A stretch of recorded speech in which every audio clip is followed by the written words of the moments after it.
Y estaba un supervisor recorriendo esa obra en construcción y le preguntó a uno de los obreros: oye, buenas tardes, ¿qué está haciendo?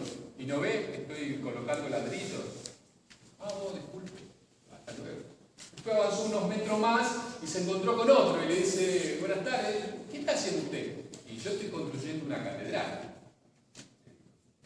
Entonces fíjense que es la gran diferencia de poder asumir qué es lo que estamos haciendo. A veces podemos creer que lo único que estamos haciendo es dando clases de una materia, lo único que estamos haciendo es empezando una carrera. No, formamos parte de un gran proyecto nacional y provincial, que es hacer una educación para todos de calidad. Y que lo que cada uno aporta, por más chiquito que sea, es grandioso. Y tener esa noción nos saca a veces de esa lucha de que ¿para qué estoy haciendo lo que estoy haciendo? ¿De qué sirve ir? ¿De qué sirve esto que estoy estudiando? Que muchas veces los chicos que están allá se van a preguntar: ¿para qué me sirve? Y esto tiene que ver, y si a veces lo notamos, tiene que ver con el segundo cuentito que quiero comentarle, que tiene que ver con los paradigmas. Y hoy habló el ministro de que estamos cambiando el paradigma. El tema es que el paradigma instalado, que hacía hincapié en que lo central de esto era el conocimiento, no se quiere ir y se recibe. Entonces, ¿qué es un paradigma? Para entender, el paradigma es lo que se ha conformado en nosotros de tantos años de educación, en nuestra casa, en la escuela, en el pueblo, y que nos hace ver el mundo de determinada manera. Y creemos que esa es la mejor manera de hacerlo. Y por eso todavía los encontramos a muchos que dicen: no, ahora lo que quieren, lo que se le ocurre, hay el criterio de bajar la calidad, ahora hay que regalarle todo. Y no es así. Porque este nuevo paradigma lo que presenta es un desafío que antes no estaba. El derecho a la educación la tienen todos, los que quieren estudiar y los que no. Entonces, yo siempre digo, es fácil enseñar en un aula a donde dijo: a ver, ¿quién hizo la tarea? ¿Quién completó la carpeta? ¿Quién tiene ganas? Pero enseñar en un aula donde vienen muchos adolescentes atravesados por miles de circunstancias, realmente con una falta de motivación, pero no porque son vagos y no quieren, sino porque están cargados de un montón de cosas, ahí es más complicado. Y ese es el desafío. Ahora, darle esta charla con el calor que hace. Entonces, el segundo cuentito cortito y después darle 2 o 3 rasgos para después ya darle lugar al ingeniero que va a hablar de física. Tiene que ver cómo actúa el paradigma. Entonces dice que venía, lo habrán escuchado tal vez muchas veces, venía un señor que se había comprado un auto nuevo y para poder andar sin muchos problemas se metió en un camino de tierra y andaba orgulloso en su auto nuevo, disfrutando, diciendo: mirá qué autazo tengo, ¿no? Y en un momento determinado, cuando estaba por llegar a una curva, de la curva sale un auto con una mujer y el auto yendo de un lado a otro, y la mujer lo mira y le dice: ¡chancho!, le dice. Y él la mira y le dice: ¡vaca! Y orgulloso de haberle gritado, dice: ¿qué se cree esa? ¿Cómo me va a gritar a mí? Mirá el auto que tengo. Y pegó la curva y atropelló al chancho que estaba en el medio del camino. Entonces este cuentito sencillo nos dice que muchas veces nosotros interpretamos una cosa, pero lo que nos están diciendo es otra.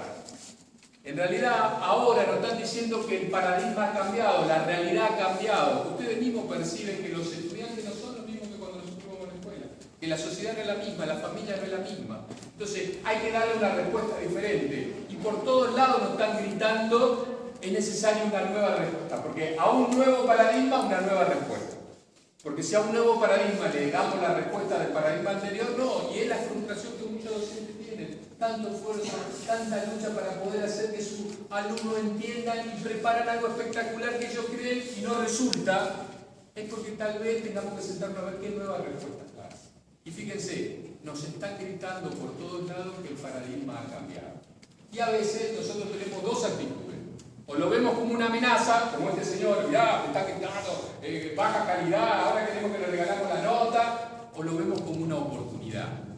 Entonces, una de las cuestiones centrales, y lo habló el ministro, la educación formoseña se centra en la persona. Ustedes habrán visto el cartel que habíamos puesto: es humanizante y humanizadora. Porque para nosotros la educación no es una actividad, es una experiencia humana. No es cuando nosotros aprendimos en el profesorado que la educación es el contenido. No, la educación es personas que se vinculan y que viven una experiencia durante unos años en donde juntas van aprendiendo algo para la vida y ese conocimiento después les permite ser alguien y trabajar de algo. No es el centro de la escuela el conocimiento, es la persona. Por lo tanto, yo no me vinculo con un cerebro y los chicos de atrás sabrán decir, ¿qué soy yo para mi profesor? Por eso la tercera pregunta que es para contestarse y la haría si nos daría más tiempo es, ¿cuál es el sentido de la vida de la escuela? Fíjense que es una pregunta tan sencilla pero compleja. Y muchos me dirán, mi familia, no, un sentido que vaya más allá de lo inmediato. Que no sea tu familia, tu esposa, tu hijo, tu cosa, algo que te haga seguir viviendo a pesar de que desaparezca todo. Y acá el año pasado veíamos experiencia fuerte, porque nos ha tocado en el año pasado muchos adolescentes suicidándose. Y nos ha tocado acá cerquita colegas docentes que se han suicidado. Entonces, si la escuela no se transforma en un lugar, como decía el ministro, ¿por qué no se habla del sentido de la vida en la escuela o de la felicidad? Porque el positivismo y el liberalismo se encargó de sacar todo eso afuera, porque no había que hablar de eso, porque eso tenía que ver con una cuestión privada o de suma religiosa. Claro que en la escuela hay que hablar de la vida, que hay que hablar de la felicidad. ¿Por qué no hablar de la felicidad? Fíjense, yo les estaba por mostrar el objetivo de la educación secundaria, y es formar que esos estudiantes a lo largo sean felices. Si yo le pregunto, ¿qué es lo más importante de su vida en este momento, aparte del sentido? Que lo quieran, ser querido, ser amado. ¿No es? Por más que uno diga el dinero, el poder, todo eso, pero de última lo que nos interesa es que nos amen y poder amar. Entonces, ¿cómo no vamos a trabajar eso en la escuela? Entonces, más allá de que ustedes van a ser profesores de física, los chicos que están atrás, que están experimentando, lo que más quieren es ser contenidos. Les recomiendo un texto de Perla Semanovic y es acá donde radica el nuevo paradigma de la educación de Formosa.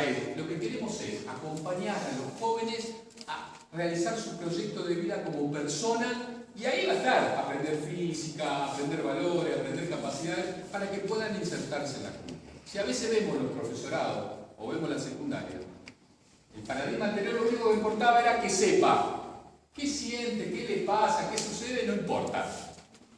Entonces, lo importante acá es esta cuestión de acompañarlo en el proyecto de vida, enseñándole física, pero una física que está metida en la realidad y que me sirve y me permite entender la vida y me permite entender la realidad. Entonces, lo primero es el centro de la persona y poder acompañarlo a nuestro adolescente a que desarrolle sus capacidades y sus valores como persona. Esto tiene que estar en la planificación. Porque si no, nos va a pasar como nos pasó con la Ley Federal de Educación. ¿Se acuerdan los actitudinales? Los profesores me van a acordar. ¿Quién planificaba la actitudinal? Le poníamos la planificación. ¿Y después cómo lo enseñábamos? Creíamos que los actitudinales, mezclábamos actitudinales con conducta. No, lo actitudinal era aquella actitud que yo me proponía como profesor enseñar. ¿Y cuándo le enseñaba? Yo tenía una profesora en la escuela, digo, ¿por qué le bajaste la no? Por la conducta. Le digo, ¿pero vos planificaste actitudinales? Sí, a ver. Capacidad de trabajo en grupo. Sí, pero ¿cuándo trabajaste vos en grupo? No trabajo en grupo porque hacen un lío bárbaro. ¿Cómo vamos a pretender que aprendan a trabajar en grupo si nunca les enseñamos a trabajar en grupo? Entonces, la idea y la invitación que traemos, profes, futuros profes, alumnos, es tenemos que animarnos a cambiar el paradigma. A encontrarnos que lo central de esta propuesta que hacemos es poder acompañarnos en la vida y que el conocimiento es una herramienta para ayudarnos a ser personas, ante todo. Entonces, esto tiene que estar metido en el aula. Después, fuertemente la educación formoseña ha decidido el desarrollo de capacidades. ¿Por qué? Porque, y díganme si no es verdad, Roger, que trabaja en la neurociencia, dice, el 75% de lo que aprendemos en la secundaria nos olvidamos. ¿Quién se acuerda de todo lo que aprendió en la secundaria? Es más, nosotros mismos, ¿cuándo empezamos a ser docentes? Cuando empezamos la clase. ¿Y de qué nos acordábamos de nuestro profesorado? No fue nada, tuvimos que volver a nuestros libros y revisar y ver, y recién a los años con la práctica fuimos asumiendo. Entonces, pretender que un alumno sabe mucho porque acumuló un montón de conocimiento, la otra vez me decían, la diferencia entre un buen alumno y uno malo. Dice, que uno malo se olvidó 5 minutos antes del examen de todo lo que estudió y el bueno se olvidó 5 minutos después.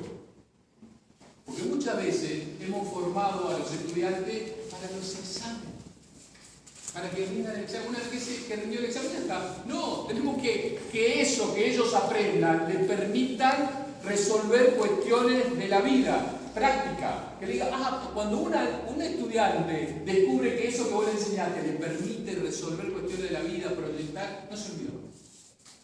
Entonces, la invitación que nosotros estamos queriendo hacer, y sobre todo a los profes, que en sus clases, una de las cuestiones que planteamos y ahora el ingeniero va a retomar es, y ya se está transformando en una obsesión, tenemos que pasarla bien en los profesorados y en la escuela. No puede ser que el enseñar y el aprender sea un sufrimiento. No sé, les pregunto a los chicos, esto de que aprender algo tiene que ser apasionante. Enseñar, no puede ser que un profesor que estudió 5 o 6 años matemáticas, física, no disfrute de enseñar.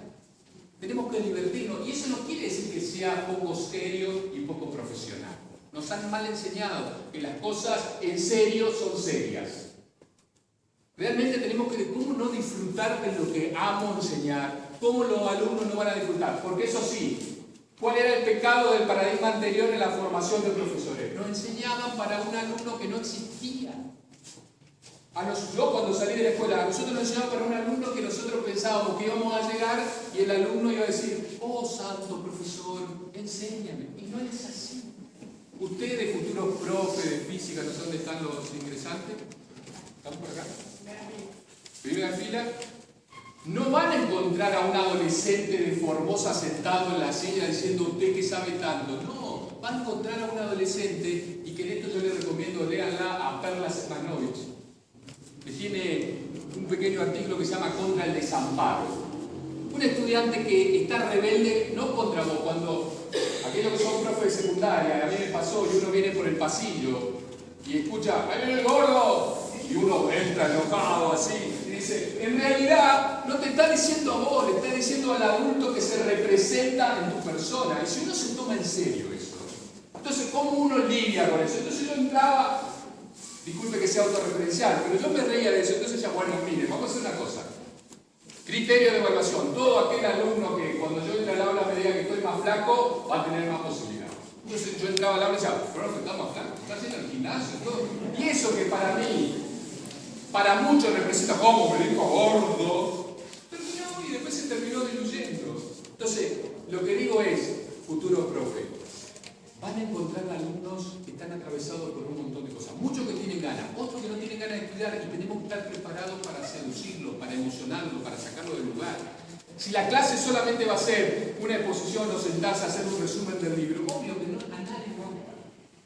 Y yo sé que acá hay profesores que le van a enseñar de cómo lograr que una clase sea profunda, con mucho marco científico, pero que realmente te conmueva y te divierta y te lleve.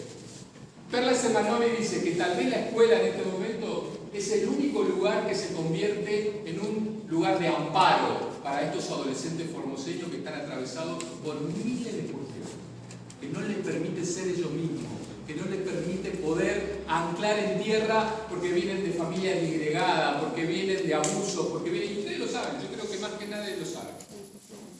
¿Qué se decía antes? No, los problemas quedan afuera y acá solamente usted viene a estudiar. No, yo no le puedo, si yo tengo un cántaro de barro roto, rajado, yo no le puedo poner agua y pretender que se llene, porque se va. Entonces yo tengo que primero contener lo humano, yo tengo que fortalecer esto para que lo que yo le quiera enseñar quede. No le queda nada a la cabeza, y obvio. Entonces, ¿qué dice Semanovich que es el amparo?